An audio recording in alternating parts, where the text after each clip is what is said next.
So I'm back with the Polaris Slingshot, right as the weather here in Atlanta turned into a scorching fireball during the day and an absolute torrential monsoon in the evenings. Too bad. But last weekend, the weather did me the amazing favor of deciding to let up, or at least the rain did, and I thought, people actually take these things on trips. Let's put some miles on it, some real miles on it, and see what it's like. So, after a few 100 miles in the Slingshot last weekend, I have some thoughts.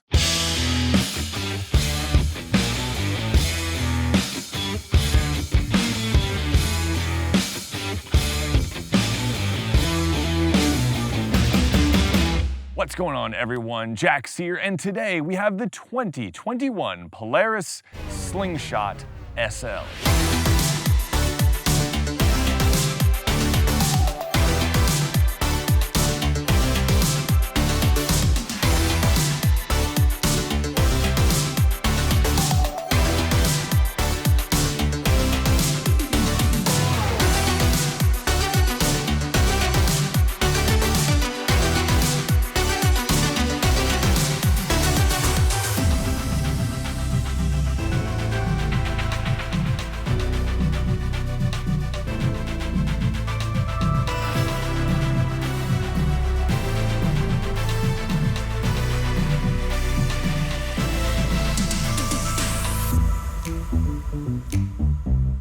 Okay, first up, let's cover some of the basics, and then we'll get on to my experience with the Slingshot in the mountains. This model is a 2021 Polaris Slingshot SL, which has the 178 horsepower, 4-cylinder ProStar engine, making 120 pound-feet of torque. Peak horsepower arrives at 8,500 RPM. Which is fun. And this model also has the 5-speed automated manual, kind of like the 2020 version that I reviewed last summer. Link in the description if you want to check that out. There is a big change for 2021 though, and that is the addition of shift paddles, which give the driver far more control. So I packed my essentials and I spent the better part of 12 hours behind the wheel of this Slingshot in order to sort of fully immerse myself in the Polaris Slingshot lifestyle.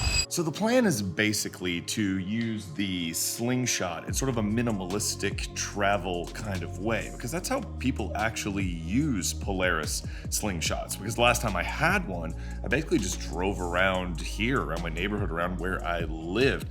And because the weather has been so awful in Atlanta for the past week, and I literally haven't been able to take out the Slingshot almost at all, I was like, well, this one has some more creature comforts than the last one I tested, so why not take it on a little trip? So we're gonna head up to the mountains for the day, the afternoon, and see what is it like using the Slingshot as a sort of lifestyle vehicle, a sort of minimalistic travel vehicle. All right, but on that note, before we get into that part of the video, I want to tell you about this video's sponsor. So the Slingshot is all about minimalism, right? And enjoying the experience and freeing yourself from the unnecessary burdens of everyday life, both mentally and physically. When Ridge Wallet reached out and asked if they could sponsor a video, I thought, what better review would sort of exemplify the ethos of the Ridge Wallet than this one? I mean, I've been carrying this wallet for years, and it's like sitting on a hamburger in your back pocket.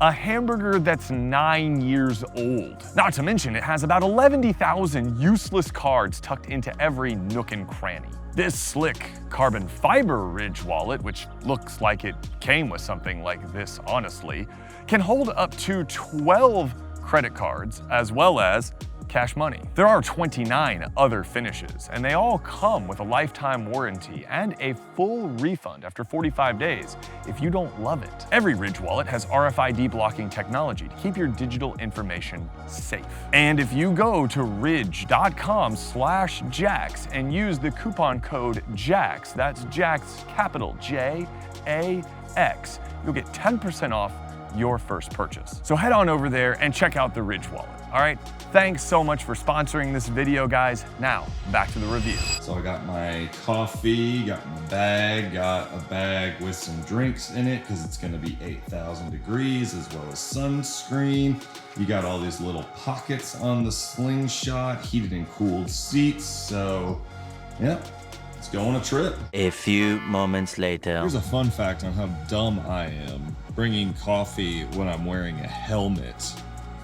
You would think I'd never ridden a motorcycle before. Stupid. So I made a little pit stop at the North Georgia outlets, mainly because I think I'm gonna take a little detour, a little scenic detour to Dahlonega. If you watch my Mustang Mach 1 review, which you totally should because it's awesome, I just went straight up to sort of a Chevron station that's a launching point for all of the mountain driving roads. But I thought that's not really the purpose of what I'm doing out here with the Slingshot. The Slingshot isn't exactly like a max performance machine. It's more of a lifestyle machine. It's more about the experience. It's like an experiential kind of thing. So I thought, you know what, I'm gonna take a detour into the more scenic route up to Dahlonega and the mountain, because I'm only gonna make a mountain pass or two and then probably push on towards Helen, the little German town in North Georgia, where a lot of motorcycle riders stop to get like lunch and stuff like that, because I just feel like that's more part of the Slingshot's reason for existing, is to do this type of thing, not to try to thrash the mountain as fast as possible, unless of course you want to go off the mountain as fast as possible, because the Slingshot isn't slow. But if it were, you know, my money, I don't think I'd want to send it off an overlook on top of a mountain. These things are fun and they're enjoyable, but they're not the equivalent of something like a Mazda Miata or something like that in the mountains. The cooled seats are doing something. I think they're just making my butt sweat colder, but I'll take that over nothing. Oh yeah, I almost forgot. How is the Slingshot on the highway? I mean, this is the first time I've driven it for like an extended period of time. I probably just put about, I don't know, 50, 60 miles on it. And a couple things stand out. First of all, the ride is a little brittle and harsh around town. I mean, a solid pothole or something can, you know, shatter most of the bones in your body. But on the highway, on sort of an interstate type of road, the ride's actually surprisingly good. Also, these heated and cooled seats are a lot cushier than the sort of shells that the last Slingshot I had was equipped with. So it's definitely sparing me from some of the vibrations and harshness you get in a vehicle like a Slingshot. But overall, I'm very impressed with the highway ride at sort of speeds of 70, 75 miles an hour.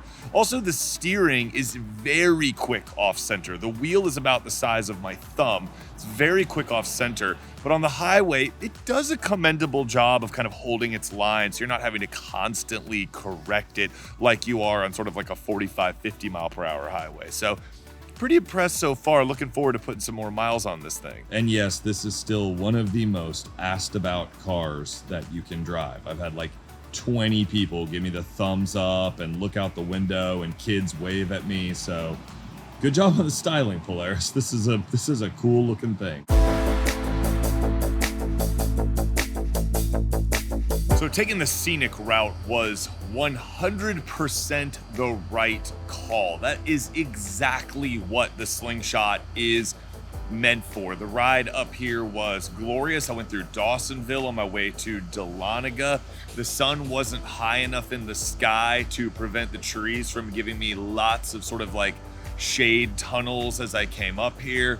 The roads were great and winding before we get to the really aggressive stuff, which we're about to. So what I think I'm gonna do is I'm gonna take the Slingshot up to Blood Mountain, which is kind of like, you know, the most famous driving road area around here. Put it through its paces on a little bit more challenging road. I'm gonna maybe put the GoPro on it in a couple places so you guys can kind of see the view, so you can sort of see what it's like from the Slingshot's point of view.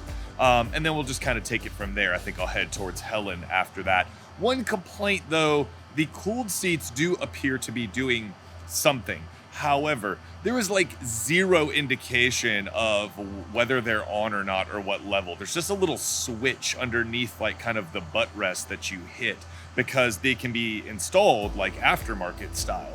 which is great if you have an older Slingshot, but it would be nice if there was some kind of indicator that, like, yes, they are active and they are working and they're on like max level or something. You get it after about 5 minutes when you're like, my butt sweat feels cold. But like, I want to know if they're on when I take off. Also, that AC unit just went off. Should I re-record that? I'm not going to re-record this whole thing. Made it to the top of Blood Mountain, probably the most famous driving road around here. As you can see from the background, the plethora of cars and motorcycles and the noises in the background. How did the Slingshot do on the mountain? About what you would expect. It's not exactly a ultimate handler. You're never not aware of the lack of one contact patch and the fact that you have only one contact patch in the back.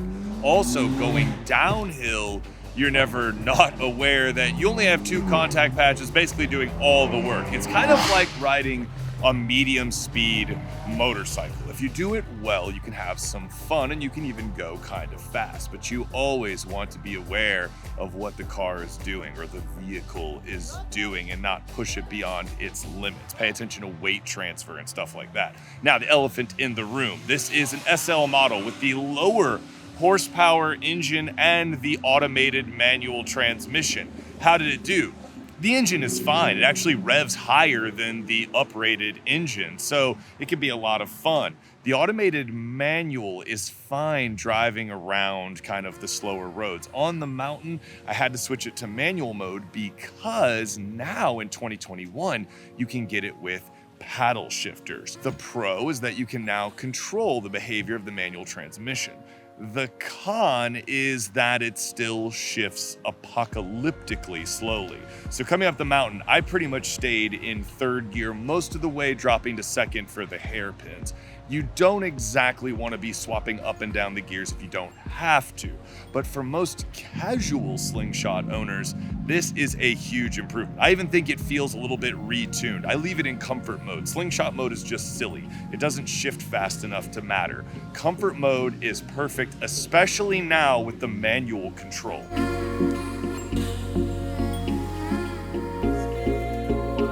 I mean, don't get me wrong, the Slingshot isn't like slow up here in the mountains. It's faster than most people. I'm not having any trouble keeping up. It's just when you're going up and down these mountain roads, you become aware of sort of the grip limitations of the vehicle. And you got to be careful about that because conditions can change. I know these roads pretty well because I come up here a lot, but if someone got onto one of these things and they were being irresponsible about it, you could get yourself into a pretty serious degree of trouble really quickly. That being said, it is still providing a very comfortable ride. I mean, I've been riding for hours and I feel pretty great. There goes a sport bike stuck smack dab in the middle of a group of Harleys. I bet he is not feeling as great.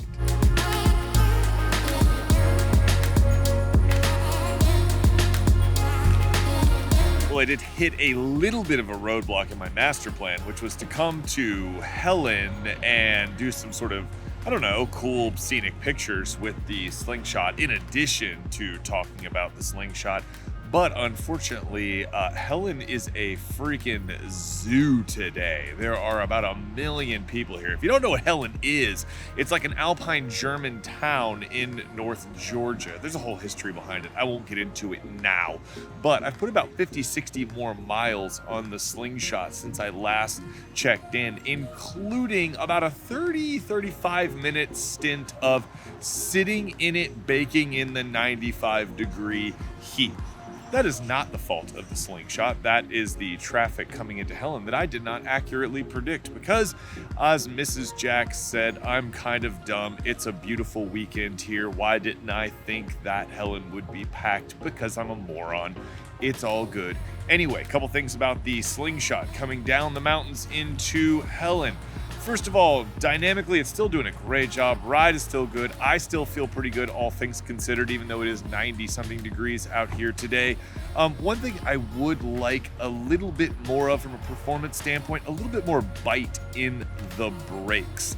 Other than that, I've noticed that if you use the size of the Slingshot to kind of arc your way through the lanes, because it is smallish, it's about the size of a first-gen Miata, it gives you a little bit more real estate. You can carry higher speeds through the corners and kind of make it a lot more fun without feeling like you're putting too much pressure on the tires. So great fun, great long distance cruising. Oh, and one more thing, Polaris, I would like some type of TFT or LCD, like high def digital gauge cluster. The LCD screen that looks like a Casio calculator, not so great in direct sunlight. Other than that, it's time to head home because I am hot and tired. I'll see you guys in a second. One of the subtle but helpful improvements on this SL model compared to the R model I had last summer was the inclusion of various sort of storage cubbies and compartments scattered around the cabin. Last summer I said that the Slingshot has a decent amount of interior storage for what it is,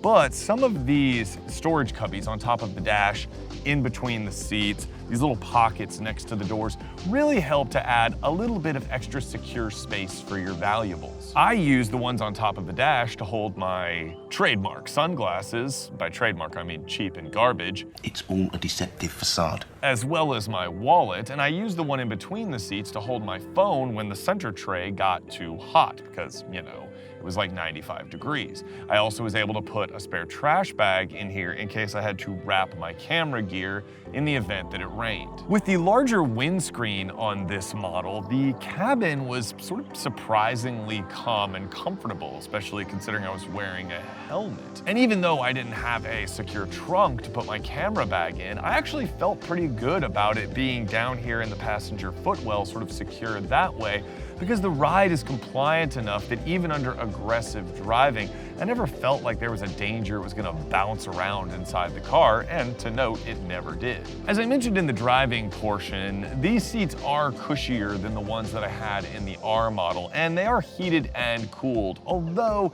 I found the cooling to be, let's say, inadequate past about 80 degrees and a certain amount of butt sweat. So don't get your hopes up that if you live down here in the South like I do, that these things are gonna solve all your problems. I can assure you that baking in the 95-degree heat, they did not make much of a difference at all. But it is nice to have them. The updated Rockford Fosgate audio system connects to Bluetooth pretty quickly. It has a nice center screen, and now in 2021 features Apple CarPlay. So, you know, that's decent infotainment in a pretty skeletal vehicle. And even though you have to keep in mind that the Slingshot's interior must be able to withstand the elements because it is exposed to the elements, so the plastic is a little hard, that's okay. However, one thing that I do think needs to be updated, especially at this mid-20s to 40 grand price point that the Slingshot occupies, is the gauge cluster. It looks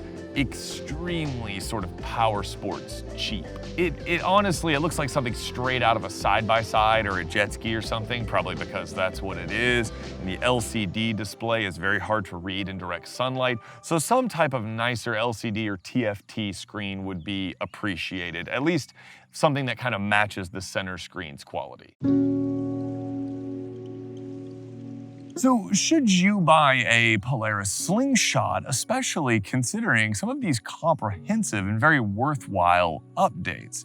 Well, I think thanks to those updates, the Slingshot makes a better case than ever for itself as sort of a unique powersports toy. The retuned automated manual, now with the shift paddles, is a night and day difference from the previous version. And the fact that 2020 Slingshot owners can have their models retrofitted with the paddles and the improved shift algorithms, I think is a really cool thing that Polaris is offering.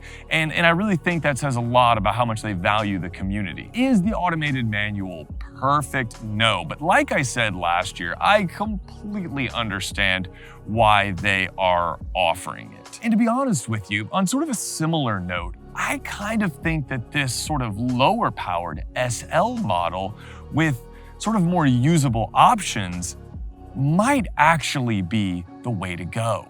Let me explain. The Slingshot, it really isn't about performance. It's not. No, I'm sorry, it's just not. It's an experiential vehicle, for sure.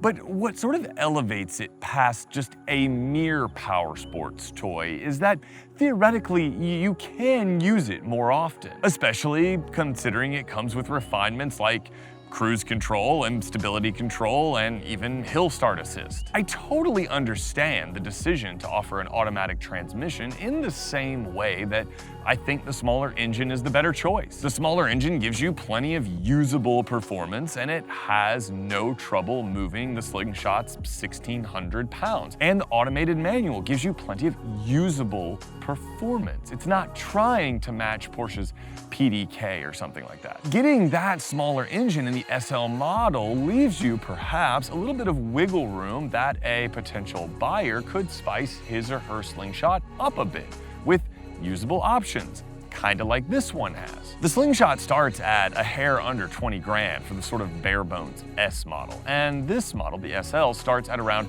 25. As you see it here with the sort of choice options that this one has, it's about, 31, 32. The higher output R model starts at 32, and to outfit it with these same options, you're gonna get to 40 grand real quick or beyond. So I really think that this SL model might be where it's at. Let me sum up by saying this.